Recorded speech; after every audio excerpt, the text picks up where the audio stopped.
Y'all have no idea just how unlucky Mao Mao's dad is. He was truly born under an unlucky star. And guys, it is a lot, starting with the fact that he was forced to become a eunuch because of Empress Dowager Anqi getting pregnant. Because she was so young and so small, Luomen had to cut the baby out of her, and in order to do this procedure on someone in the rear palace, he had to be made into a eunuch.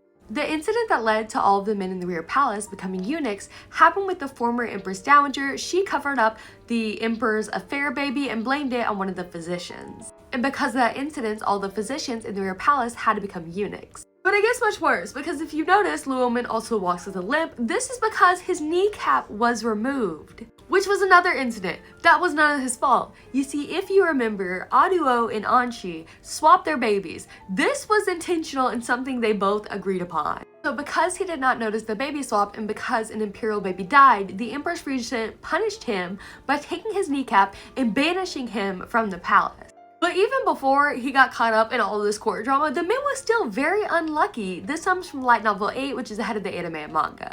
See, Luomen is reminiscing, and he is telling Mao Mao and Yao of a time when he was traveling, and they tied him up and threw him in a hole and left him for dead.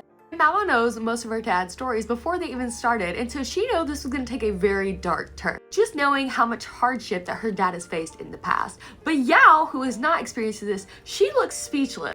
Mao says that her dad can be a little numb to his own misfortune, and then references again how he became a eunuch, not because he wanted to. And it's so sad because Luomen is like the sweetest character ever. They literally call him mom because there's a time when Locken burst in and he moms him. He's like, you gotta pick up all this stuff, get the crumbs off your shirt, and if you keep acting bad and put carrots in your food tonight. And Locken's like, no, not carrots, uncle. So they all call him Mao Mao, which doesn't matter to Mao Mao at all. Or so she says, but we all know that she's super jealous because she's a daddy's girl.